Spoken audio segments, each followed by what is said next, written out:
चला तर आज मी करणार आहे आपण दुकानातनं विकत आणतो श्रीखंड, तर मी आज घरीच करून दाखवणार आहे तुम्हाला श्रीखंड।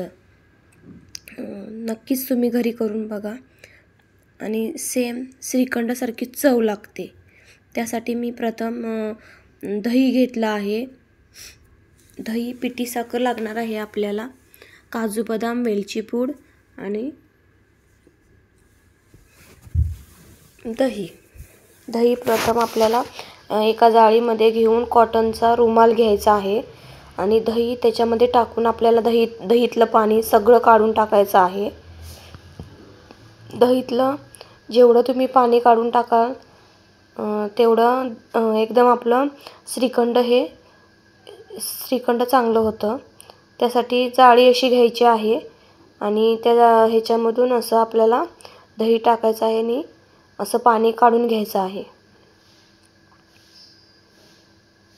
पूर्ण पाणी काढून घ्यायचं आहे, दाबून जेवढं दह्यातील पाणी लवकर निघेल तेवढं दही आपलं म्हणजे श्रीखंड चांगलं होतं। पूर्ण पाणी काढून टाकायचं आहे, दाबत राहायचं आहे।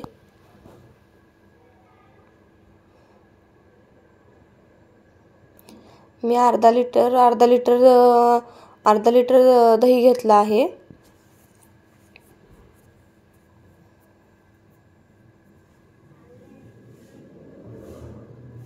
अशा प्रकारे आपल्याला पाणी पूर्ण निथळून घ्यायचं आहे त्यातलं दह्यातलं।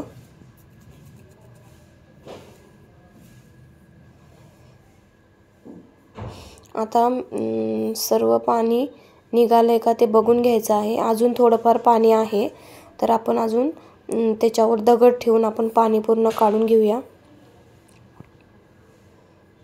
बांधून ठेवून त्यातलं पाणी काढून घ्यायचं आहे।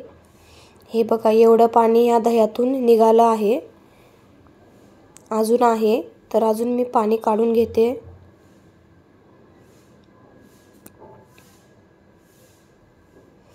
एवढं पाणी दह्यातून निघालं आहे। आता हे आपलं दह्याचं बॅटर पूर्ण त्या दह्यातलं पाणी गेलेलं आहे।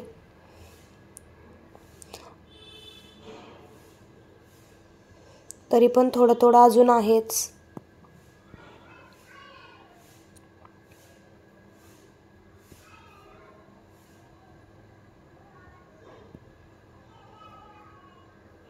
असं पूर्ण पाणीच काढून घ्यायचं आहे, तरी पण अजून पाणी थोडं आहेच। घरी तुम्ही श्रीखंड नक्कीच करून बघा। सेम आपल्याला बाहेर जी टेस्ट लागते श्रीखंडाची, तशीच सेम श्रीखंड हे तुम्ही घरी करू शकता। दुकानातून आणायची काही गरज नाही आहे। आता आपलं पूर्ण पाणी निथळून झालेलं आहे। आता हे सर्व मी काढून घेतलेलं आहे आणि काजू बदाम आहेत, त्याचा आपल्याला असं पूर्ण बारीक करून घ्यायचं आहे।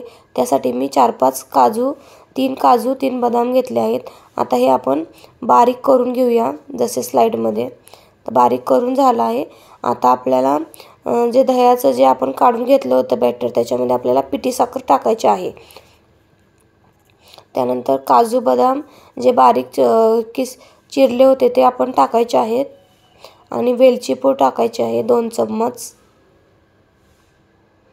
आता हे सर्व आपल्याला हलवून घ्यायचं आहे। जेवढे हलवाल तेवढं आपलं श्रीखंड हे छान होतं।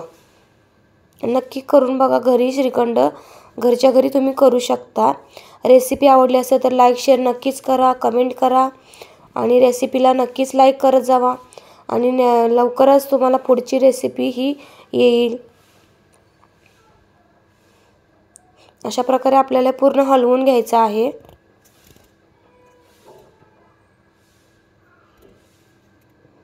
अजून मी थोडीशी पिठी साखर टाकली, जरा गोड पाहिजे म्हणून। हे बघा, सेम आपल्याला हॉटेलमध्ये भेटतं, दुकानचं विकत भेटतं, तशा टाईपमध्येच आपलं श्रीखंड तयार झालेलं आहे।